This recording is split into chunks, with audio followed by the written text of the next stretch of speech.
요즘에 저를 좀 사칭하는 불법 리딩방이나 텔레그램 또 단톡방들이 굉장히 좀 많아지고 있는데 각별히 여러분들이 좀 주의를 했으면 좋겠어서 이렇게 좀 영상을 찍게 됐고요. 실제 피해 사례들도 좀 있는 것 같아요. 저는 이런 리딩이라든가 이런 걸 전혀 하고 있지 않거든요. 저를 사칭한 어떤 문자가 온다거나 그런 걸 받으셨을 때는 그냥 무시를 하시거나 꼭 신고를 꼭 해주시면 좀 좋을 것 같습니다. 네, 안녕하세요. 염승환 이사입니다. 자, 2024년 1월 2일 연불리와 함께 시 함께 읽기 시작을 하겠습니다. 오늘 또 24년도 첫 방송이고, 근데 출발이 되게 좋은 것 같습니다. 그리고 제가 이제 연말에 항상 이제 연말에는 좀 자료들을 이제 제가 직접적으로 이제 자료를 취합해가지고 한 번씩 이제 전망도 해드리는데, 그래서 지난주에 이제 연휴 전에 한번 이제 자료를 만들어가지고 그거 만들더라고. 진짜 크리스마스 내 그게 뭐 하는 일인 뭐 하는 건지는 모르겠지만 참 크리스마스에 아무튼 열심히 자료를 만들어서 이렇게 함께 배우기 특별판으로 올려드렸는데 아무튼 그게 도움이 좀 많이 되셨으면 좀 좋겠어요. 도움이 많이 되셔가지고 올해 투자하시는데 많은 아이디어 삼으셨으면 좋겠고, 그게 말씀드린 대로 정답을 제가 어떻게 알겠어요, 그죠? 근데 이렇게 꾸준하게 그런 이제 공부를 하고 이런 자료들을 계속 보다 보면요, 내년엔 이쪽이 좀 좋아지겠구나, 그런 확률적으로 그게 조금 이제 보이긴 해요. 물론 그게 그대로 되는 게 아니라 가다가 어긋나는 경우도 많이 있어요. 변수가 바뀌면 그럼 그때 가서 그거 바꿔야 됩니다, 그죠? 어떻게 이렇게 가겠어요? 일직선으로 내가 예상한 대로 변수들이 생기니까 거기에 맞춰서 조정을 해 나가야죠. 그래서 아니면 접을 줄도 알아야 되고, 더 좋아지면 더 살 줄도 알아야 되겠죠. 그게 투자예요. 그래서 항상 맞추려고 하지 마시고 그런 전망을 반드시 하셔야 됩니다. 여러분 스스로도 올해는 뭐가 좋아질 것 같다. 그래서 제가 산업연구원 자료도 딱 4개예요. 조선, 바이오, 제약바이오, 헬스케어 쪽이죠. 이쪽 반도체, IT 부품 뭐죠? 스마트폰 부품, 카메라도 있을 거고, 디스플레이, 아니면 PCB 이런 거겠죠. MLCC.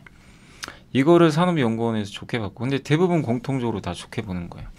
그럼 그쪽이 주도주가 될 수 있다고 생각하고, 그 업종 내에서 내가 올해 좋아질 기업을 공부해서 찾아내는 것도 정말 좋은 방법이에요. 어렵지가 않잖아요. 네.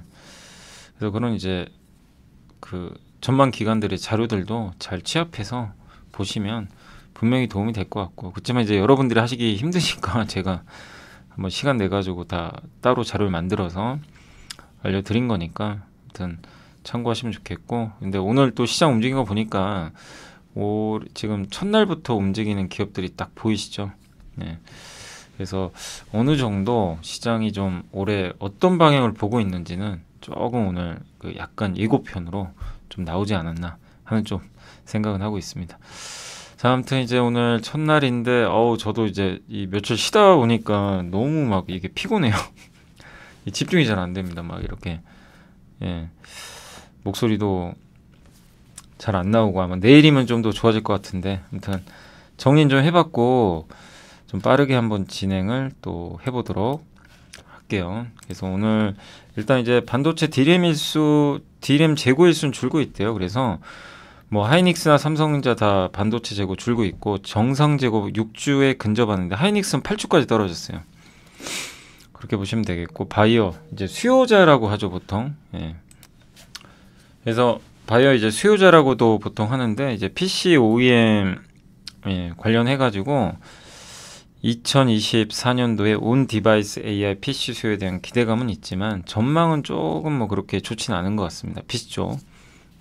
물론 온 디바이스 AI PC가 나온다고 사람들이 올해 많이 살 것 같진 않아요. 저도 올해 시작이고 본격적으로 많이 사는 건 내년 아닐까 이렇게 좀 보고는 있는데, 스타트를 끊었지만 조금 기대에 못 미칠 수는 있다, 그런 내용인 것 같고, 그 다음에 주요 모듈하우스 같은 경우는 현재 재고 수준이 높고, 하이퍼스케일러 이제 데이터 센터 관련된 이제 기업들 같은 경우는 재고를 적극적으로 좀 확보를 하고 있다.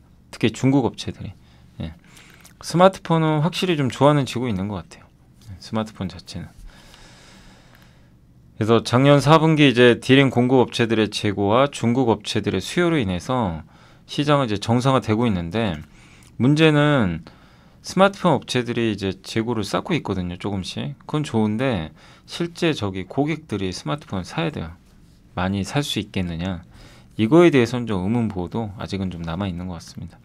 그게 된다면 이제 사이클이 되게 오래 갈 수도 있는데, 그건 뭐 누가 알겠어요. 고객이 살지 안 살지는 그건 지켜봐야 되는 문제고. 그리고 1분기부터 공급업체들 가동률 회복이 좀 시작이 돼서 디램 가격 상승 모멘텀을 유지하기 위해서는 실수요가 중요하다. 근데 이게요, 증권사마다 조금 엇갈리는 것 같아요. 그러니까 지금 저희 당사에서는 1분기부터 이제 공급업체들 가동률 회복이 좀 시작이 됐기 때문에 공급이 늘어난다는 게 뭐예요? 다시 수요가 붙어야 되죠. 수요가 붙어야 가격이 유지가 되는데 공급만 늘면 안 되죠. 가격 떨어지겠죠. 그래서 실수요가 좀 중요하다. 이런 좀 내용입니다. 근데 분명한 건 재고가 삼성 10주, 하이닉스 8주, 마이크론 10주까지 떨어지고 있는 건 사실이에요. 그러니까 이런 점에선 우호적인데, 삼성증권은 공급이 크게 늘지 않을 것 같다. 이렇게 좀 보고 있어요. 그래서 요게 한번 읽어보시면 목표 주가 올렸고요. 지금은 불확실해도 AI를 확대를 위한 인프라 개발 후공정. 지금 HBM 관련주 요새 왕따 당하고 있죠. 근데 계속 관심을 가져야 된다. 이런 내용 같고, 전공정 투자는 여전히 많을 것 같지는 않다. 요 내용이고요. 메모리 생산이 22년도를 넘긴 어렵다. HBM 하기도 빠듯하니까 EUV도 해야 되고, 그래서 생산량이 크게 늘진 않을 것 같다. 이런 내용인 것 같습니다. 그리고 여전히 수요는 AI 향으로 쏠릴 것 같다. 전통 수요는 늘리는, 이거는 좀 비슷한 것 같아요. 전통 수요는 크게 반등하지는 않을 것 같다. 이렇게 좀 보고 있는데, 다만 이미 그동안 너무 과잉 생산을 했는데 이 재고를 떨어내고 이제 막 주문이 개선되니까 그만큼 뭐 그걸 나쁘게 볼 필요는 없다는 겁니다. 반등 수요가 크진 않는다 하더라도. 예, 그리고 모바일과 PC 그 다음에 서버로 수요는 조금씩은 개선되지 않겠냐, 이런 내용인 것 같고요. AI를 뭐 지금 뭐 피크아웃 이런 걸 걱정할 단계가 아니죠. 아니 AI 시작도 안 했는데 피크아웃이라뇨? 그건 아니죠, 그죠? 당연히. AI는 이제 초기 성장 국면이니까 AI가 피크아웃이라 하는 거는 좀 너무, 그건 너무나 좀 AI를 좀 폄하하는 시각이고, 이제 시작도 제대로 한 게 없잖아요. 예. AI는 아직 그냥 초기 국면이다 라고 보시면. 근데 다만 주가는 좀 다를 수 있어요. 주가는 먼저 갔을 수도 있으니까. 다만 이제 업황 측면에서 아직 피크아웃을 논하기에는 한참 뭐 낮은 단계다 라고 보시면 좋겠고, 그리고 과거랑 다르게 업체들이 공격적으로 투자를 안 해요. 옛날에는 점유율 늘려가지고 독식하고 이런 시대였지만 이제는 망할 업체도 없어요. 딱 3개 남았는데, 독점은 어렵기 때문에 이제 기술 경쟁으로 가는 거죠. 그럼 뭐죠? 누가 AI에 잘 대응하는지가, 예, 가장 핵심입니다. 그래서 한국이 승자다. 특히 HBM은 한국이 그 90% 정도 점유를 할 걸로 보고 있고, 마이크론은 조금 아직은 좀 떨어질 걸로 좀 보고 있는 것 같고요. 그리고 PBR로 보면 하이닉스가 2배, 삼성전자 10만원 저항이 있는데, 그래봐야 하이닉스 70%밖에 못 올랐고 삼성전자 30%. 그러니까 사실 이게 보면 적게 오른 건 아닌데 과거 상승기에 바닥에서 보통 2~3배씩 올랐거든요. 그거에 비하면 이거 많이 오른 거 맞냐. 예. 그래서 목표주가 올린다. 예. 삼성전자 10만원, 제발 10만전자 올해 안에 봤으면 좋겠고요. 저는 9만전자라도. 예. 그리고 하이닉스가 18만원으로 목표주가 올렸고, 그 다음에 이제 소재 업체들 있죠. 여기, 예, 한솔케미칼, 솔브레인, 뭐 부품 이쪽도 가동률 회복되니까 좋아질 수 있다. 온디바이스 AI, 삼성전기, 오늘 리노고음이 날라가 버렸죠. 그리고 투자자들은 이제 손에 잡히는 AI 서비스를 요구하는데, 생각보다 AI 서비스, 온디바이스 AI 이제 탑재가 될 텐데 좀 실망스러울 수도 있어요. 그래서 저는 사실 개인적으로 큰 기대는 안 해요. 이거 갤럭시에 탑재한다고 많이 팔릴까? 그럴 것 같지는 않고 내년으로 보고 있어요. 근데 일단은 이런 서비스들을 강제적으로 넣잖아요. 그럼 다 쓰게 돼 있어요. 여러분도 카메라 잘 쓰시는 분 잘 쓰지만 카메라 그렇게 좋은 사용 필요 없는 분들도 있을 겁니다, 분명히. 근데 뭐죠? 업체들이 다 강제적으로 넣어버리잖아요, 기능들을. 애플도 그렇고. 그럼 그냥 써야 돼요. AI도 아마 그렇게 될 것 같아요. 그래서 이게 처음에 뭐 실망스럽거나 수요가 없다고 안 하진 않을 것 같아요. 결국 시간의 문제인데 좀 빨리 되느냐 대중화가 늦게 되느냐 요 차이입니다. 그래서 온디바이스 AI도 가는 방향이에요. 다만 이제 주가는 너무 빨리 올랐으니까 속도 조절은 좀 항상 염두에 두세요. 예. 그리고 공급망 그 병목 현상도 아직 해결이 안 됐는데 AMD는 조금 리스크가 좀 있을 수 있다. 그러나 엔비디아나 인텔은 좀 상대적으로 자유롭다. 이렇게 보시면 좋을 것 같고요.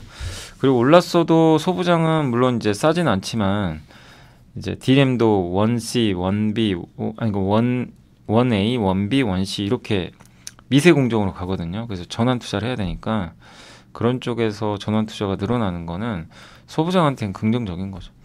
또 EUV도 해야 되고 EUV가 작년엔 주목을 많이 못 받았지만 올해는 또 주목 받을 것 같다. 특히 D램에서 채용량이 늘어난다. 그래서 우리 공부 다 했던 거죠. 뭐 지겹도록 EUV 했지만 저는 개인적으로 FST 왜냐하면 이 회사가 그 SNS 텍은 증권사에서 다들 좋다는 보고서 많이 나오는데 FST를 쓰는 애널리스트가 거의 없어요. 그래서 오히려 그게 더 저는 낫다고 보는 게 오히려 그래서 주가가 소외를 많이 받았어요. 상대적으로. 그리고 이솔이란 장비 회사 아시죠? 자회사로 장비 갖고 있고 그래서 장비까지 같이 한다는 게 상당히 매력적인 것 같고요. 그리고 반도체 장비 공정 효율성 개선인데 파크 시스템즈, 넥스틴, FST 이 기업들은 이런 장비들 EUV 관련된 장비가 있고 유진테크는 원비 공정, 주성은 하이닉스용, 삼성전자용은 유진테크, KC텍은 연마 장비 소재 아시죠? 이렇게 맷돌로 가는 것처럼 그쪽에 관련돼 있고 CXL은 주가들이 이것 때문에 많이 오른 기업들이 있죠. 오늘도 보니까 뭐 엑시콘, 네오셈 막 폭등하는데 사실 저는 이 기업들이 이걸로 갈지 몰랐어요. 저는 이제 엑시콘 그때 한번 함께 배우기에서도 우리 공부하면서 야, 이 회사 괜찮다 이렇게 우리가 분석을 해봤죠. 근데 CXL로 갈 거라고는 상상도 못했는데 아무튼 CXL은 너무 앞서간 건 맞아요. 25년은 돼야 될 것 같아요. 올해 하반기에 나온다고는 하는데 이 CPU가 이걸 지원을 해줘야 돼요. 저 CXL D램만 있다고 된 게 아니라 저게 인텔이 원래 만든 거거든요. 그래서 그걸 지원해야 되는데 인텔 항상 CPU 출시하면 늦게 나오죠. 그러니까 너무 앞서가지 말자. 그래서 CXL 쪽은 연초부터 달리는데 조금 조심하셨으면 좋겠어요. 너무 많이 올랐어요. 아시죠? 또 기회가 올 거니까. 그래서 CXL은 조금 보수적으로 보시되 뭐 나머지 쪽은 다 저는 괜찮다고 생각합니다. 얘가 안 된다가 아니라 너무 앞서간 것 같아요. 기대보다. 그래서 그것만 좀 주의를 해주시고 앞서 설명한 거는 뭐 대체적으로 계속 괜찮지 않을까. 단 주가가 조정 나올 때 투자를 하시면 더 낫지 않을까 이렇게 생각을 합니다. 그래서 사실 아까 인텔 얘기도 있었지만 근데 올해 인텔은 제 개인적으로는 그때 함께 배우기 그 특별판에 인텔의 반격에 주목하자 그랬는데 올해 좀 반격할 것 같아요. 그래서 인텔 관련된 기업들 밸류체인 몇 개 없어요. 인텔 쪽은 사실 인텍플러스랑 뭐 이쪽 코미코 이런 기업들이 이제 대표적인 인텔 밸류체인으로 알려져 있거든요. 많지는 않습니다. 근데 이제 인텔이 반격을 한다면 뭐 그런 쪽은 또 좋아하시겠죠. 자, 그리고 이제 메리츠의 김선우 연구원님이 확연한 반등세로 접어든 메모리 업황. 하지만 반도체 업체들의 4분기 영업 전략은 극명히 엇갈렸다. 근데 여기 보면 삼성전자는 좀 이렇게 감산을 좀 줄이고 있는 것 같아요. 매출을 극대화하는 모습. 그러니까 약간 좀 다르죠. 또 삼성증권의 약간의 얘기랑은 조금 또 약간 다른 결이 있어요. 하이닉스는 그렇게까지는 안 하는데 삼성이 일단 이제 감산폭을 줄여나가고 있다. 그럼 삼성전자가 고정비 효율화의 메모리 원가 개선으로 2분기부터 좀 더 이제 수익성이 더 가속화될 수도 있다. 증가가. 이렇게 좀 보고 있는 것 같고요. 하이닉스는 어쨌든 재고 털어내지 않는다. 가격이 진짜 본격화될 때까지. 그리고 솔리다임, 인텔의 낸드 사업부 인수했는데 이게 참 골칫덩이였는데 일단 판가 급등 효과가 발생하기 시작해서 좀 나아질 것 같아요. 하이닉스한테는 되게 다행스러운 일이죠. 메모리 상승 사이클 투자 전략에서 비중 축소는 아직 이르다. 하이닉스와 삼성전자 순으로 1분기는 하이닉스, 2분기는 삼성전자 아마 이렇게 주가의 상대적인 우위를 전망을 하고 있는 것 같습니다. 삼성전자 목표 주가 95,000원 제시했고요. 어쨌든 4분기 실적은 좀 개선될 것 같고 아마 다음 주에 실적 발표할 것 같고 D램은 턴어라운드, 낸드는 조금 아직은 적자 이렇게 보고 있고 감산폭은 축소된다. 이렇게 보고 감산은 감산인데 마이너스 35로 줄였다가 마이너스 15로 줄이는 거죠. 그리고 아마 1월 말에 실적 발표할 때 IR 할 때 이제 확정 실적 발표할 때 그 주주환원 정책도 공개되지 않겠냐. 예, 이렇게 보고 있는 것 같습니다. 아무튼 여전히 주가가 비싸진 않아요. 그래서 고만전자를 꼭 갔으면 좋겠고 하이닉스는 좀 많이 비싸졌죠. 당연히 비싸졌지만 위를 뚫고 더 간다라는 의견들이 많은 것 같습니다. 그래서 목표 주가 올렸고요. 김영건 연구원님이 일단 PC, 스마트폰 서버 다 증가할 걸로 보고 있고 공급이 어떻게 보면 더 많이 는다고 볼 수도 있어요. 20%, 낸드는 12%, D램은 14% 수요가. 근데 23년도가 공급이 많이 줄었거든요. D램 생산이. 그래서 그걸 좀 정상화하는 과정에서 증가율이 좀 높아 보이는 거지. 예, 실제 공급은 수요를 넘어서지는 않을 것 같다. 이렇게 좀 보고 있는 것 같습니다. 그래서 그 24년 상반기 수요 회복에 비해 그 공급 조절 영향은 지속되니까 메모리 가격은 계속 상승할 것 같다. 이렇게 보고 있고요.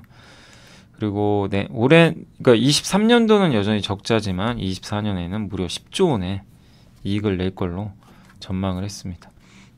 사실 제가 이게 놀라운 게 지금 NH의 도현우 연구원님이 그만두셨는지 제가 모르겠는데 22년도에 제가 기억이 나요. 자료 쓰실 때 23년도 너무 안 좋았잖아요. 24년도를 굉장히 역대급 실적으로 추정을 해놨거든요. 근데 그때는 그게 말이 안 되는 것 같았죠.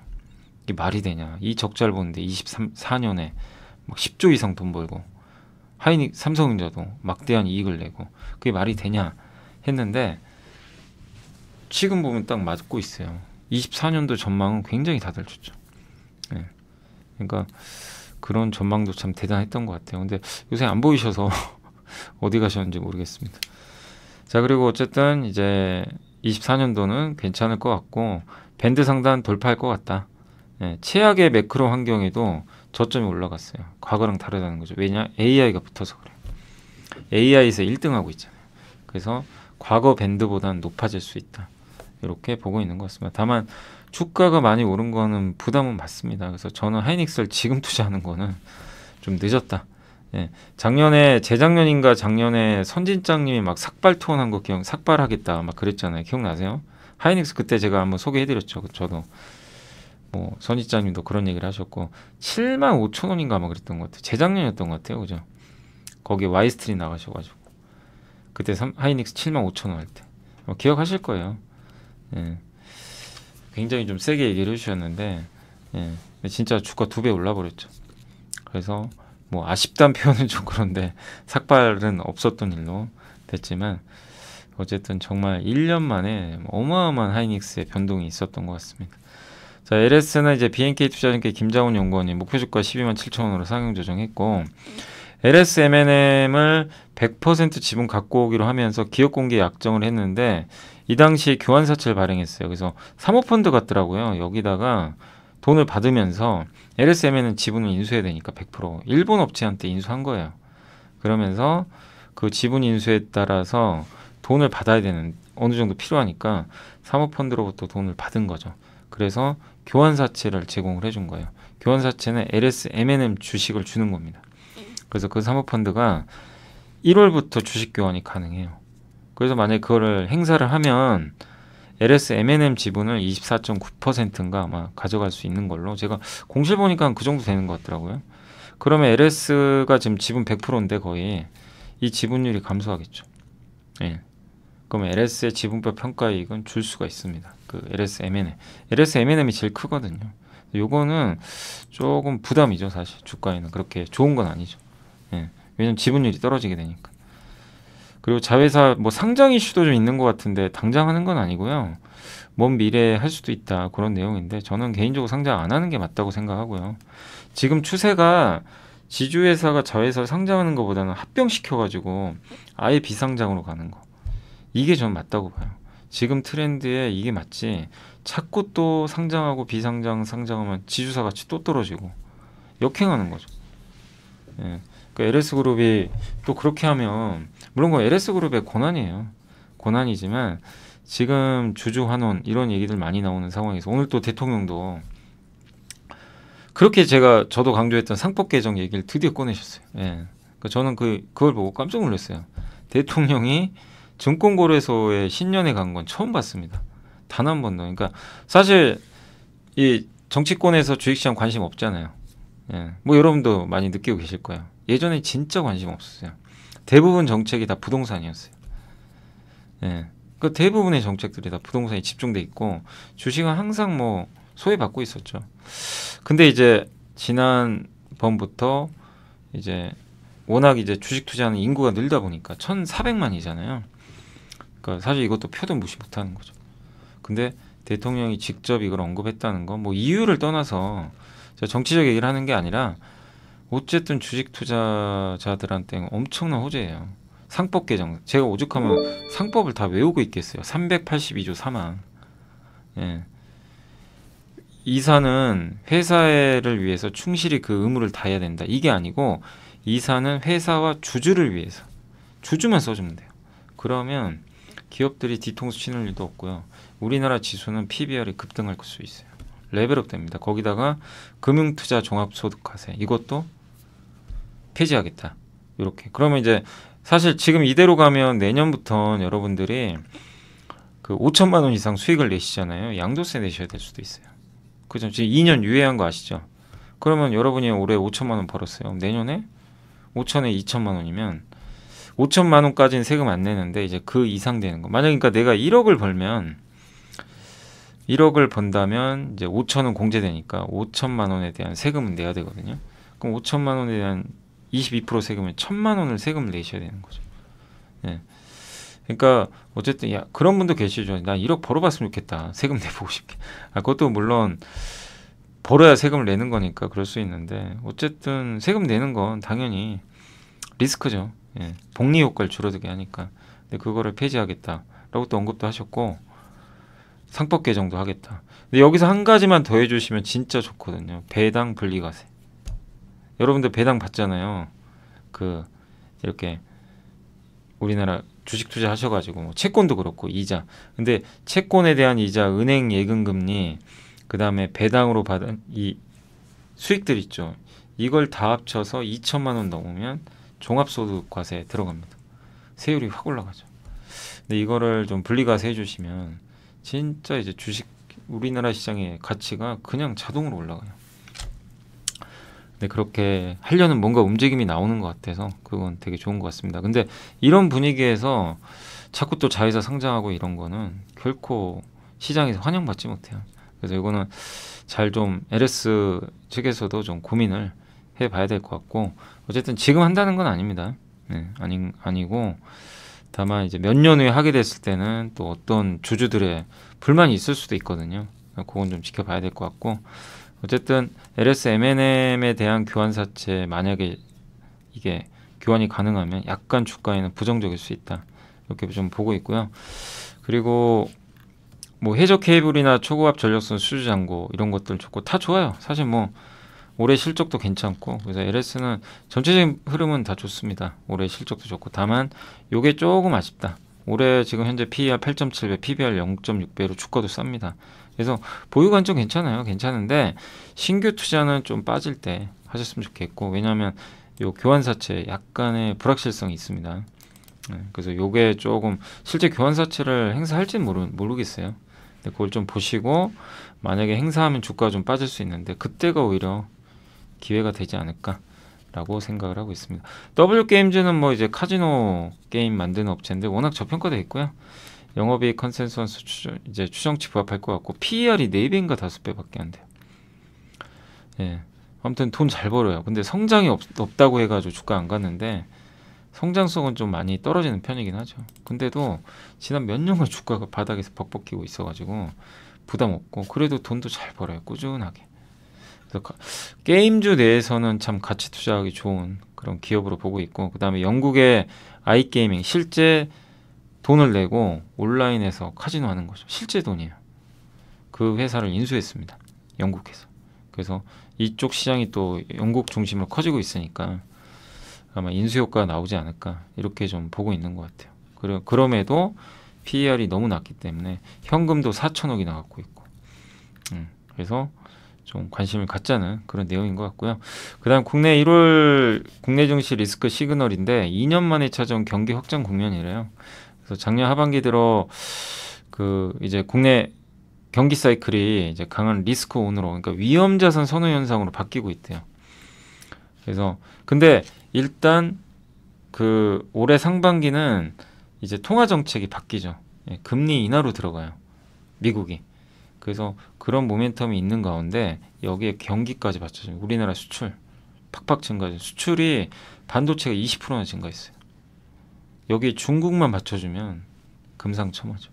그러니까 통화 정책은 완화되는데 경기는 좋아져요. 이게 너무 좋은 조합이죠. 그래서 시장을 우리가 긍정적으로 볼 수 있는 요인 중에 하나인데, 다만 주가가 좀 많이 올라왔다는 게 이게 부담이지 뭐 다른 여러 면에서는 상당히 좀 긍정적인 부분들이 많이 있는 것 같습니다. 자, 그리고 이제 하이투자증권의 이용찬 연구원님이 뭐 이 얘기도 맞아요. 그러니까 제가 정리를 해드리면 증권사 대부분의 목표 주가 상단이 2,800 정도 돼요. 700, 800. 예. 그 정도 지금 보고 있는 것 같고, 예. 그 다음에 대부분 반도체를 다 좋게 보고 있어요. 대부분은 반도체를 상당히 다 긍정적으로 바라보고 있는 것 같습니다. 예. 그리고 상고하저냐 상저하고냐 이건 별로 중요하진 않다.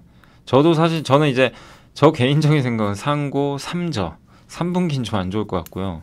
4분기는 또 괜찮지 않을까 이렇게 보고 있는데, 그게 뭐가 중요하겠습니까? 그죠? 결국엔 종목 장세고 뭘 투자하느냐가 더 중요하다. 이런 내용이니까 참고하시면 되겠고, 코스피 지수 상단 레벨은 이제 대부분 2,700, 800으로 대동소이한데 3,000을 자신 있게 제시하는 증권사는 아직은 좀 찾기는 어렵다. 대부분 그렇죠. 근데 이게 과연 좀 그럴 수 있겠느냐. 왜냐하면 대부분 반도체를 좋게 보는데 삼성전자가 여기서 10%, 하이닉스가 그 이상 더 오를 수 있다는 얘기잖아요. 그러면 지수 2,900 넘는다는 얘기예요. 삼성전자나 이런 것들이 더 간다는 얘기는. 근데 2,800이면 이게 뭐가 좀 어긋난다는 얘기죠. 그렇다고 2,800이 터무니없이 낮은 수치도 아니고. 예. 그래서 결론은 뭐냐. 올해 증시는 반도체 업종에 대한 강세 전망이 맞아서 코스피가 상단을 뚫어버리거나 아니면 틀려가지고 반도체 전망이 그 밑에서 움직이거나 둘 중에 하나다. 예, 이렇게 보고 있는 거죠. 저는 두 가지로 봐요. 반도체하고 중국 경기. 그게 되면 3,000 넘는 거고, 그거 안 되면 넘기 어렵다고 저도 보고 있습니다. 그러니까 결국 1차적인 요인은 반도체죠. 반도체가 얼마. 근데 일단 연초부터 반도체가 달리는데 과연 이게 계속 이어질 수 있을지 그걸 좀 우리가 잘 지켜봐야 될 것 같습니다. 그런 내용이고, 태형건설은 워크아웃 이제 신청을 했죠. 좀 리스크가 있지만 이게 그러니까 금융권 전체로 확산되기보다는 일부 건설사한테는 조금 리스크가 될 수는 있을 것 같아요. 예. 태형건설은 이미 이제 워크아웃 신청을 좀 한 상태고 부채가 너무 많아요. 그러니까 이제 고금리 시대에 지금 사업비는 많이 올라가는 데다가 부채 이게 잘 자금이 순환을 안 하는 거죠. 그래서 좀 자금 경색 현상이 생겼고, 근데 여기에 또 동부건설도 그렇게 좀 썩 상태가 좋은 건 아니라고 합니다. 현금보다 차입금 있고 많고요. 신세계건설은 현금은 좀 있긴 있는데 대출 갖고 있는 게 대부분 3개월 이내가 만기래요. 그래서 조금 리스크는 있다. 또 대구 쪽에 좀 사업들이 있어서 좀 리스크 있는 걸로 좀 보고 있는 것 같고요. 일부 미분양 현장 때문에. 그래서 건설업 주가들은 어쨌든 오늘도 안 좋았는데 2022년 그때 레고랜드 사태랑 거의 비슷한 수준까지 지금 많이 떨어져 있다. 이렇게 보고 있는 것 같고, 다만 이제 불확실성은 해소되고 있다. 이미 PF가 이제 수면 위로 올라왔기 때문에 요거를 이제 잘 넘어가면 결국 여기서 살아남은 건설사들은 또 많은 기회를 포착할 수가 있겠죠. 그래서 그 버틸 수 있는 기업으로는 DLENC와 현대건설을 말씀해 주셨고, 뭐 DLNC 재무 건전성 좋은 건 다들 알고 계실 거, PF가 없어요. 보증한 게 전혀 없고, 그 다음에 현대건설은 PF가 좀 있지만 대부분 수도권이고 현금이 많아서 또 해외 쪽 잘하니까 괜찮지 않겠냐는 그런 시각이니까 참고해 주시면 좋겠습니다. 자, 그리고 지난주에 이제 요거 보시면 요건 내부자 매수입니다. 이제 마지막 날 하나제약은 여기 구창희 연구관리본부장이 일단 2,500만 원 정도 매수를 했고 네이버도 여기 매수가 들어왔고 대한약품은 이제 이은우 회장님이 요즘엔 주식 안 사시더라고요. 근데 여기 이승영 대표가 대신 사고 있고 하나시스템, SM도 여기 김태희 이사 이분 계속 좀 주식 샀었어요. 물려 계신 것 같더라고요.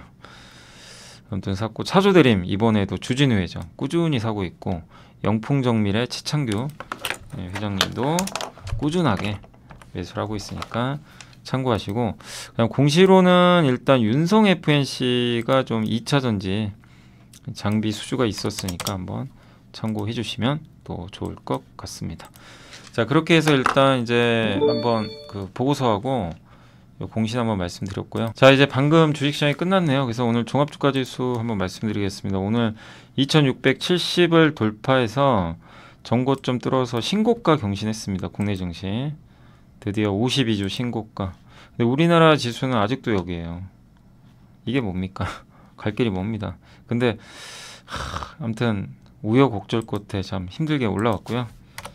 코스닥은 오늘 급등을 해서 이제 900포인트를 향해서 가고 있는 그런 모습으로 이제 보고 있고 오늘 일단 가장 강했던 건 CXL이에요. 그러니까 오늘 뭐 아까 엑시콘이 뭐 날라가고요. 난리가 났죠. 근데 이제 말씀드리고 싶은 건 조금 조심하자.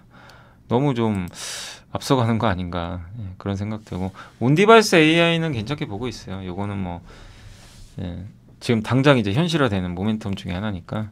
오늘은 네페스가 참 오랜만에 급등했고 리노공업 우리 다 공부했던 거죠. 함께 배우기 시간에 AI 최근에 또 공부하길 또 잘했던 거는 같은데 근데 너무 주가 이게 빨리 가는 거는 좋아 보이진 않는데요. 어쨌든 심텍 뭐 이런 기업들도 오늘 주가가 좋았고 오픈엣지도 급등한 것 같습니다. 퀄리타스도 16% 올랐고요. 그 다음 오늘은 또 반도체 재료도 괜찮았어요. 그래서 원익 QNC가 무려 12, 그러니까 전공정도 같이 갔어요. 하나머티리얼즈, 원익 QNC, ENF 테크놀로지 다 좀 못 올랐던 기업들이에요. BCNC, KC텍 다 배웠던 기업들이죠. 이쪽이 간 것도 특징적이고 인터넷 대표주 좋았고요. 네, 카카오가 6만 원 향해 가고 있고 그 다음에 오늘 그 이쪽 제주 반도체 오르다 보니까 화이자 관련주로 분류가 되어 있네요. PCB도 오늘 좋았고요. 그 다음에 낸드 관련주들도 오늘 괜찮았습니다. KC텍, 테스 뭐 좋았고 항공주는 TA홀딩스, TA항공, 시스템 반도체, 그 다음에 모더나 관련주 오늘 삼성바이오가 3.8%나 급등했고 우주항공 그러니까 올해 제가 한번 이제 업종별로 그러니까 좀 괜찮다고 생각하고 있는 업종 중에 하나도 저는 이제 이쪽이거든요. 적외도 위성 쪽, 우주항공 쪽 이쪽도 또 윤석열 대통령 공약도 있고요. 우주항공청 설립하는 것도 그래서 계속 좀 주목해야 될 그런 업종 중에 하나인 거는 같아요. 그리고 HBM 관련주도 좀 최근에 부진했는데 오늘 제우스는 아마 무상증자 결정한 것 같습니다. 카메라 모듈 쪽도 오늘 좋았고요. 삼성전기가 드디어 16만 원까지 이제 거의 임박을 하고 있습니다. OLED도 괜찮았습니다. 그리고 LG 디스플레이가 오랜만에 좀 반등해줬고요. 그리고 비만 치료제, 뭐 바이오도 괜찮았고 다만 오늘 이제 종합상사 쪽은 좀 포스코인터가 보호예수 물량 좀 풀리는 게 있는 것 같고요. DB하이텍의 주가가 좀 안 좋았죠. 그래서 좀 이쪽에 빠졌고 조선주도 특별히 뭐 리스크는 없어요. 근데 이제 조금 약간 주가가 조정을 좀 받았던 것 같습니다. 그리고 은행 쪽도 약간의 조정이 좀 나왔고 은행이 이제 조정을 좀 받은 이유 중에 하나는 건설 리스크 때문에 그런 거죠. 오늘 건설주도 다 안 좋았잖아요. PF 문제가 이제 수면 위로 오르다 보니까 이제 좀 당분간은 투자에 보수적인데 근데 저는 내년을 본다면 건설주는 올해 하반기부터는 괜찮을 것 같아요. PF 문제는 아마 상반기가 정점입니다. 그거 지나서 그걸 이겨낸 기업들은 아마 이제 25년도는 굉장히 좋을 것 같아요. 그러면은 건설주를 여기서 버릴 게 아니라 옥석 가리기를 하셔가지고 지금 투자라는 얘기는 아니에요. 좀 걸려요. 여기서 확실한 건설주를 몇 개 추려낸 다음에 안 좋을 때 분할로 잡아내는 거죠. 그래서 이제 그 시기는 이제 올해 하반기부터 보시면 어떨까 저는 그렇게는 좀 보고 있어요. 근데 아직은 좀 빠른데 그런 것도 하나의 또 아이디어가 되겠죠. 그러니까 여기서 안 좋다고 해서 뭐 버릴 건 절대 아닙니다. 근데 되도록 대형사 위주로 보시는 게 낫겠죠. 그리고 철강, 뭐 정유, 뭐 자동차는 오늘 조금 빠졌던 것 같습니다. 좀 부진했고요. 기아가 약간 빠졌고 건설기계, 편의점 뭐 이런 쪽. 그러나 오늘 대다수 기업들의 주가는 다 괜찮았던 것 같습니다. 그리고 오늘 마지막으로 시가총액 상위 기업만 한번 정리하고 오늘 좀 빨리 마무리를 하도록 하겠습니다. 오늘 제가 아무래도 이게 좀 며칠 이렇게 쉬었다 왔더니 확실히 사람이 좀 그런 게 있어요. 매일 해야 돼요. 그런 것 같습니다. 오늘은 뭐 거의 반도체, 또 덴티움, 삼양식품, 예, 리노공업, 셀트리온이 뭐 호재 나온 거 아시죠? 그렇게 셀트리온도 다들 고생하셨는데 그래도 끝까지 버티라고 하길 제가 좀 잘한 거는 같습니다. 한참 안 좋았잖아요. 예, 좀 다행이고 올해는 그러니까 올해 아이디어 중에 하나도 대형 제약사예요. 저는 개인적으로 올해 아이디어 중에 괜찮게 보는 게 대형 제약사. 셀트리온하고 삼성바이오 합치면 합병법인 합쳐가지고 시총 3위예요. LG엔솔보다 아마 시총이 더 클걸요 이제. 앞으로 합쳐지면 합병까지 되면 삼바랑 합쳐가지고 3위권 경쟁에서 바이오가 치고 오르고 있어요 지금. 물론 LG엔솔만 이렇게 비교하기는 좀 그렇지만 2차전지가 훨씬 크죠 당연히. 근데 그 일단 3위로 삼성과 셀트리온 합치면 LG엔솔보다 커질 수가 있어요. 그러니까 이런 것들은 상당히 좀 의미가 있죠. 바이오가 그만큼 주도권을 또 가져간다라는 의미가 될 것 같습니다. 그래서 대형 제약사들 좀 볼 필요가 있어요 올해는. 그리고 반도체 대부분 좋았고 뭐 하나시스템, 네, 하이브도 좋았습니다. 엔터 기억나시죠? 그 세계화, 탈세계화 속에서 세계화. YG 엔터가 좀 아쉽지만 다른 여타 엔터주는 다 좋았던 것 같습니다. 반면 오늘 좀 빠진 쪽은 오늘 좀 그 이쪽 삼성 엔지니어링은 7%나 빠져버렸고 이유는 저도 잘 모르겠습니다. 이게 건설주들도 참 어려워요. 아 이게 아이고 저는 이게 몰랐는데 평택 공장에서 근로자 한 명 추락했다고 합니다. 아이고 어떡하죠? 저 지금 기사 보고 알아가지고 요게 아마 좀 요 부분이 그 근로자 요새 이제 중대재해법 때문에 아이고 좀 안타깝네요. 숨졌다고 합니다. 그래서 아마 이게 그 반도체 공장 같은데 요거 공사하다가 근로자 한 명 추락해가지고 아이고 아무튼 좀 삼가 고인의 명복을 좀 빌겠습니다. 그래서 좀 안 좋은 이슈로 오늘 삼성 엔지니어링 좀 빠졌다라고 봐주시면 좋을 것 같아요. 이유가 있었네요.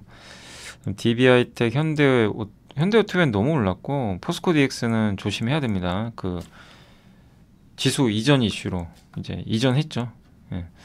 롯데케미칼은 안 좋았고 한국금융지주나 이런 기업들은 이제 PF 약간 리스크가 일부 있을 수도 있다 보니까 예. 증권사들도 좀 부진했고 은행주 부진했고 석유화학 부진했고요. 배당을 많이 주는 기업들도 오늘 조금 일부 부진했던 것 같습니다.